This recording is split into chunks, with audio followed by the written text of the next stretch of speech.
দুনিয়ার ব্যাপারে বুঝেন, আরও দেখেন, আরও ভাবেন, একজন একজন করে ভাবেন। দুনিয়া আরও যদি সাজান, খোদার কসম ক্ষণিকের ক্ষণিকের ক্ষণিকের অল্প সময়ের দুনিয়া চমৎকার সাজাইয়াও তৃপ্ত হইতে পারবেন না, তৃপ্ত হইতে পারবেন। এবছর চমৎকার রং দিছেন বিল্ডিংয়ে, 2 বছরের মাথাত বিভিন্ন খান দিয়া চামড়া উঠিয়া এটা আবার যেই সেই, ঠিক কিনা বলেন? তা আবার রং দাও। এই সোফা চমৎকার বানাইছিল, ওই যে বার্নিশ নাই, দেখেন এই যে সোফা, এটা এই যে দেখেন, কথা বলেন না, এই সোফা এটার মধ্যে আসেনি অন বার্নিশ, তো এটা আবার কি করতে হইব? তো লাভ হইল কই? দুনিয়া তো ধোকা, দুনিয়া ধোকা। এই সৌন্দর্যময় চেহারা নারী 30 বছরের ব্যবধানে উনি বুড়ি, আর কেউ ফিররা হেদিকে ফিরা সেফও হালায় না। আজ যেই যুবতী, যেই বেহায়া নারী, বেপর্দা মহিলা বাজারে বাজারে ঘুরতো, যৌবন, আরে সেটা তার সম্পদ না, তারটা হইলে তো নিজের হইলে তো সে কখনোই বুড়া হইতো না। আল্লাহ তাআলা বলছে, আমি যখন যৌবন শেষ করে দিলাম, তো এখন আর কোন পুরুষ তার দিকে ফিররা থুতুও বালায় না।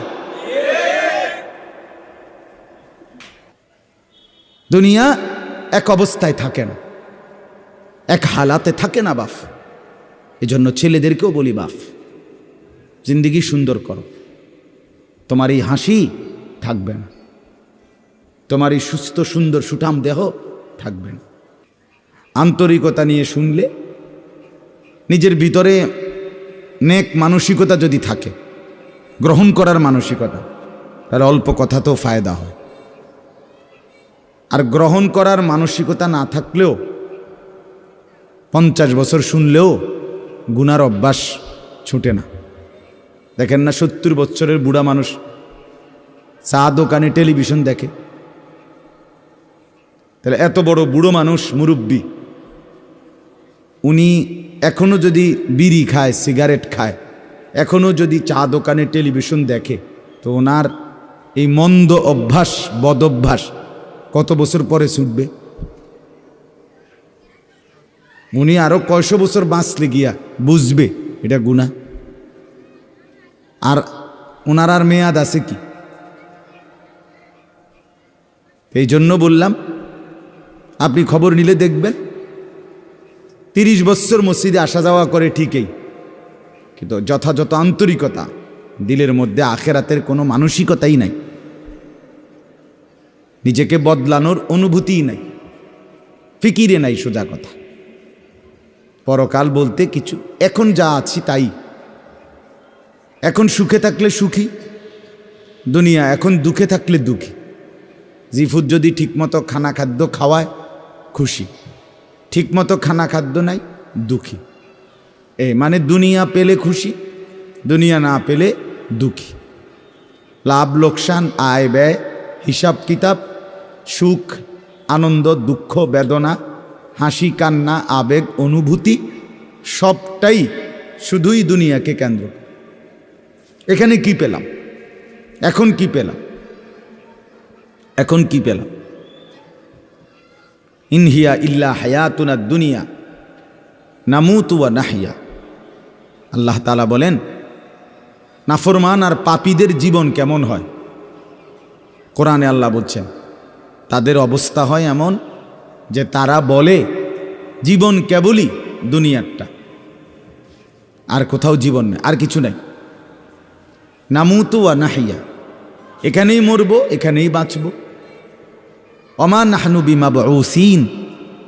আল্লাহ বলেন, নাফরমানদের দিলের মধ্যে এই বিশ্বাস যে আমাদেরকে পুনরায় কোথাও উঠানো হবে না। আল্লাহ যে বলছেন হাসরের ময়দানে তোমাদেরকে উঠানো হবে, সুম্মা ইন্নাকুম ইয়াউমাল কিয়ামাতি তুবআসুন। আল্লাহ তাআলা বলেন, তোমাদের প্রত্যেককে কিয়ামতের দিন হাসরের মাঠে তোলা হবে। আল্লাহ বলেন, বেঈমানের দিলে এটা থাকে না। তার কথা হলো প্রাপ্তি অপ্রাপ্তি, লাভ লোকসান, ভালো মন্দ, হাসি আনন্দ, দুনিয়া। ছেলে বিদেশ থেকে টাকা পাঠাইতেছে, খুশি। ছেলে বিদেশ থেকে টাকা টুকা ঠিকমতো দেয় না বা কামাই রোজগারি কম, জিজ্ঞাসা করবেন কেমন আছেন, কি এর বালা, আমরা আর বালা কি এর, হ্যাঁ কি সমস্যা কি তা চাচা, এ ফোলাগারে কত ঋণ ফিন কইরা সুদে টাকা নিয়া কিস্তিতে টাকা লইয়া বিদেশ পাঠাইছি, তেয়ন টাকা পয়সা পাঠায় না, আর বালা কি এর। তাহলে উনি দুঃখী কেন, টাকা নাই, আবার টাকা পাঠাইতেছে মাশাআল্লাহ, পান খাওয়ার স্টাইলই আলাদা, চা খানার ঢংই আলাদা, কথাবার্তার স্টাইলই ভিন্ন। কেমন আছেন, আসি আল্লাহর রহমতে, আপনাকে দোয়ায় 10 জনের দোয়ায় আল্লাহ ভালোই রাখছে। কেমনে ভালো, এতে আল্লাহর রহমতে টাকা পাঠায়, আমরা তার মা আমি আমরা মিল্লা খাইয়া পইরা ভালো আছি। তাহলে ভালো থাকে দুনিয়া, ভালো থাকলে ভালো নাই দুনিয়া, ভালো না থাকলে তো আখিরাত, কবর, মৃত্যু পরবর্তী জিন্দিগি, সের জন্য কি ব্যাপার, তার জন্য কোনো আলোচনা লাগবে না, এর জন্য কোনো কথা নাই। তাইলে কারো মধ্যে এই আলোচনা নেই, স্বামী স্ত্রী পরস্পরের আলোচনা, এই ঘর সংসার বাজার, খাট ফার্নিচার পালং সোফা, হ্যাঁ আসবাবপত্র গহনা অলংকার, এই নিয়েই পেরেশান, এই নিয়ে জিন্দিগি এর মধ্যেই আবদ্ধ। তো আখিরাত তাহলে কার জন্য, পরকাল কার জন্য? আমরা মুসলমান, আমরাই যদি পরকাল না চিনি না বুঝি, আমাদের উচ্চারণে আমাদের অনুভূতিতে আমাদের আচরণে আমাদের কথাবার্তা উঠা বসার মধ্যেই যদি পরকালের কোনো নমুনা দেখা না যায়, তো হিন্দু বৌদ্ধদের মধ্যেই দেখা যাবে। কথা উত্তর দেন। কবর হাসর আখেরাতের চিহ্ন ভেসে ওঠার কথা চালচলনে মুসলমানদের মধ্যে না কাফেরদের মধ্যে? মুসলমানদের মধ্যে। কথা তো ছিলই। আল্লাহর প্রিয় বান্দারা, অসংখ্য আল্লাহর নেক বান্দাদের জীবনে আছে, রাত্রিতে ঘুমাইতেন না। জিজ্ঞেস করতে কেন ঘুমান না, বলছে জাহান্নামের ভয় ঘুমাতে দেয় না, কবরের ভয় ঘুমাইতে দেয় না।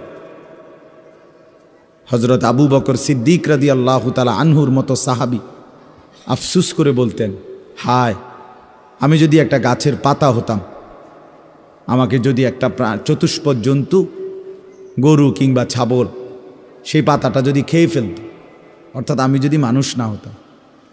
অথচ কি পরিমাণ আমলের অধিকারী ছিল। হজরত ওমর রাদিয়াল্লাহু তাআলা আনহুর চেহারা কপালের দুই পাশ থেকে লম্বা অঝরে কান্নার কারণে দাগ পড়ে গেছিল।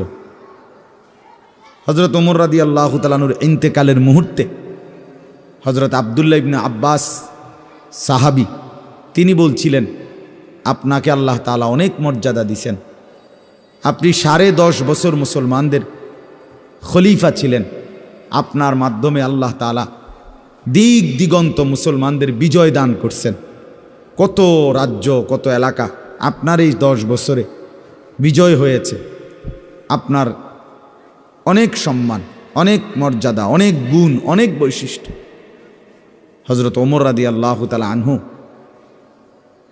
কিতাবের মধ্যে আছে, উনি চোখের পানি ফেলে বললেন আব্দুল্লাহ ইবনে আব্বাসকে, শোনো, আমি আল্লাহ তাআলার কাছে এতটুকু আশা করি শুধু যে আল্লাহ আমার জীবনের যা নেকি আর আমার জীবনের যা গুনাহ, কমপক্ষে আমার নেকিগুলো যেন আমার গুনার মোকাবেলায় বরাবর হয়। অর্থাৎ এতটুকু নেকি যেন কমপক্ষে হয় যে গুনাহগুলোকে মোচন করে দেয়, নেকিগুলো দিয়ে গুনাহগুলো যেন মিটে বরাবর হয়। এর দূরে যদি হয় তো আমি আল্লাহর কাছে সন্তুষ্ট নিজেকে মনে করি, আমার এর দূরে সারব। অর্থাৎ নিজের এই বিপুল পরিমাণ নেক আমলকে কিছুই মনে করেন, সামান্য। তা আমাদের পুঁজি কোথায়? আমাদের এই